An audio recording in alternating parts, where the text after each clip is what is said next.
The death of this young man has shaken the United States this week. And across the Pacific, the death of another young man has rattled the world's largest communist state. Both were in their 30s, both were famous. Okay, so Charlie Kirk, a young conservative leader, was assassinated on Thursday while holding a campus debate in Utah. His death shocked the world. In China, just hours later on Friday morning, a well-known actor who is a Uyghur descent. He's a singer and actor. He also died, shocking the Chinese. So his name is Yu Menglong. His good looks didn't bring him good luck. In China, handsome men and women are often treated as playthings for party elites. So after starring in a couple of movies, Yu rose to stardom. He was first pursued by a powerful woman. He refused and as a result was sidelined in the industry. He was later pursued by a powerful man, and Yu tried to avoid that too. Rumor has it that he was lured to a private gathering Friday night where he was sexually assaulted by that man, that big shot.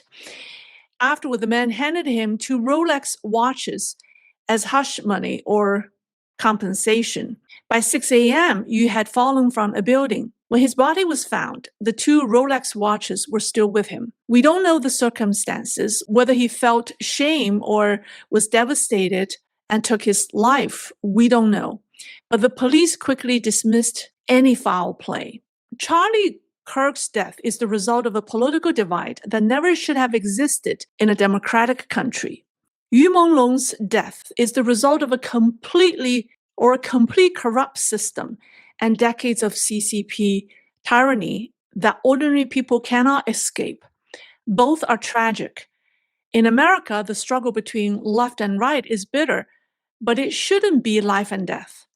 In China, the struggle between the people and the party elite is life and death and can cost ordinary people's life. Now, in China, Yu's death first went viral. It was like the top trending news because he was a famous actor, but it was then deleted, silenced. Outside China, Charlie Kirk's death resulted in candlelight vigils held across the world in London, the U.S., Australia. Now, Charlie Kirk went to South Korea and Japan to give speeches. He was especially remembered in South Korea, where people are fighting communism. So this is a picture in Seoul. Young people carried posters that read, "We are Charlie Kirk," and also, "Chinese no visa entry equals security threat." They're holding these 2 posters side by side. People are mourning Charlie while protesting CCP in their own country.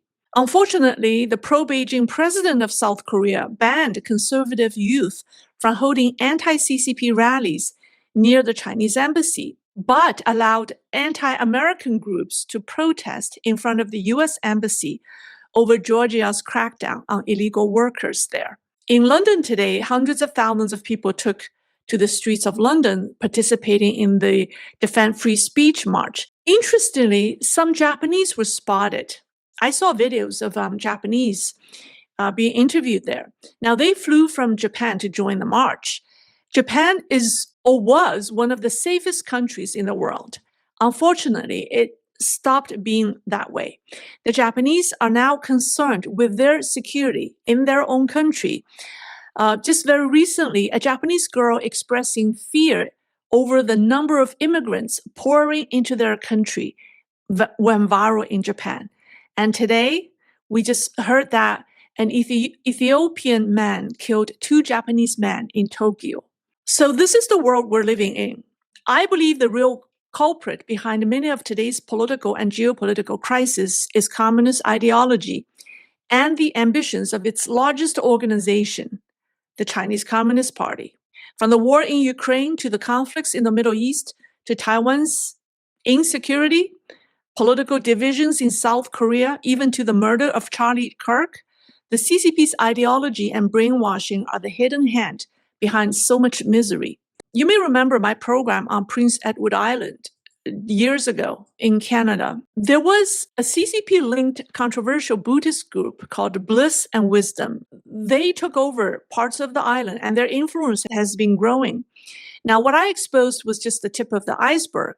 The same Buddhist group is now buying land in New York, and their network, not just the Buddhist group, the same people are expanding into U.S. territory. Unfortunately, local Canadian government nor U.S. government are paying enough attention. And there are countless other examples: transnational persecution of dissidents, cyber attacks, industrial espionage, and also CCP's influence in media, in other industrial segments like supplements. I did a program on the health brands and also the food brands that are owned or partially owned by China. So in my early YouTube years, I covered these issues constantly.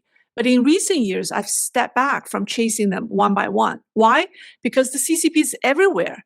To track every footprint would consume all my time and energy. So I've been asking myself, what is the solution? And I believe the only real solution is to confront the root of the problem, to expose the communism for the evil it is. The CCP isn't just harming the Chinese people, it's harming people everywhere. I may not have said it bluntly or this bluntly before, but I'm going to say it now. Until the CCP is gone, there will be no real peace in the world. The good news is the CCP is already imploding. The bad news is when it finally happens, it will not fall alone. It will drag others down with it. What we're doing here is to minimize impact. We must raise awareness. Confucius once said, "A gentleman does not stand under a crumbling wall. 君子不立于危墙之下." It is our collective responsibility to warn people to stay clear of that crumbling wall. So I'll keep drilling down into the state of CCP's power or Xi Jinping's grip on power and the fate of the regime. That is my focus, because I think this is the most important thing. Rather than focusing everywhere, following its footprint, we need to focus on the downfall of the regime. So if you're new here, I invite you to subscribe to my channel. I'm continuing analyzing what's happening in Beijing and explain the whys and the hows. I know this is a long introduction, but it's necessary because without this context, we risk being distracted by the noise. And there's so many noises out there. We need to stay focused.